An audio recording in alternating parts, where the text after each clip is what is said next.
दोस्तों, कई बार लोगों को अच्छा सिविल स्कोर होने के बावजूद भी लोन नहीं मिलता है। उसके कई सारे कारण होते हैं। आइए जानते हैं कि ऐसा क्यों होता है।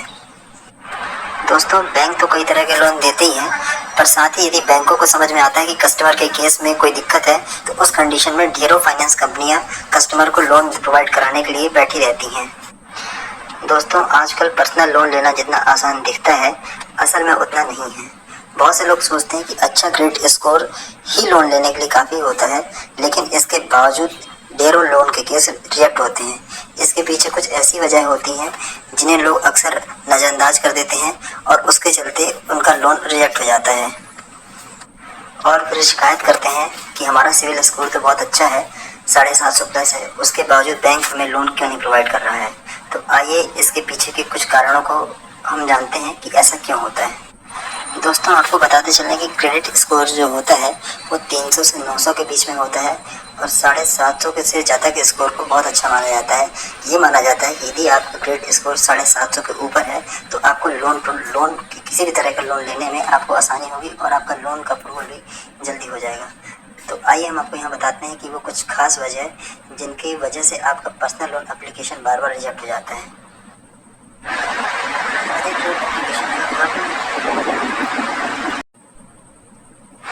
दोस्तों, लोन रिजेक्ट होने के सबसे पहले कारणों में से है कि कई बार क्रेडिट कार्ड के लिए या लोन के लिए बार बार अप्लाई करना।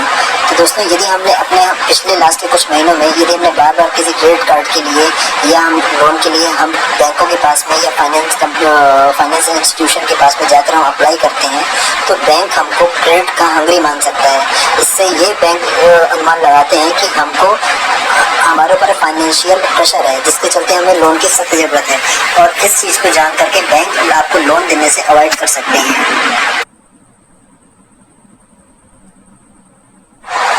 दूसरा सबसे बड़ा कारण है क्रेडिट रिपोर्ट में गड़बड़ी।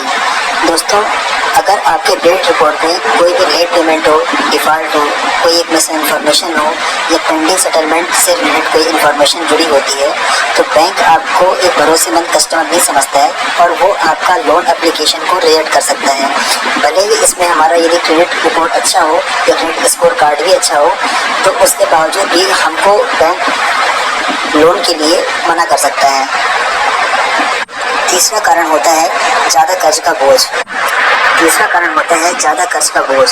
तो दोस्तों, यदि हमारी सैलरी का एक बड़ा हिस्सा पहले से हमारे चल रहे लोन की ईएमआई को चुकाने में या हमारे क्रेडिट कार्ड के ईएमआई को चुकाने में जा रहा है, तो हमारा debt to income ratio high माना जाता है। बैंक हमारा इस कंडीशन में debt to income ratio high मानते हैं और इस कंडीशन में बैंक को लगता है कि हम ज़्यादातर कर्ज पर निर्भर हैं और इसलिए फिर वो बैंक हमको नया लोन देने से मना कर देते हैं।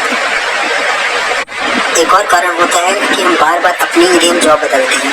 दोस्तों, बार बार जॉब बदलने का भी बैंक का लोन देने से इनकार करने को लेकर के बहुत बड़ा कारण सामने आता है।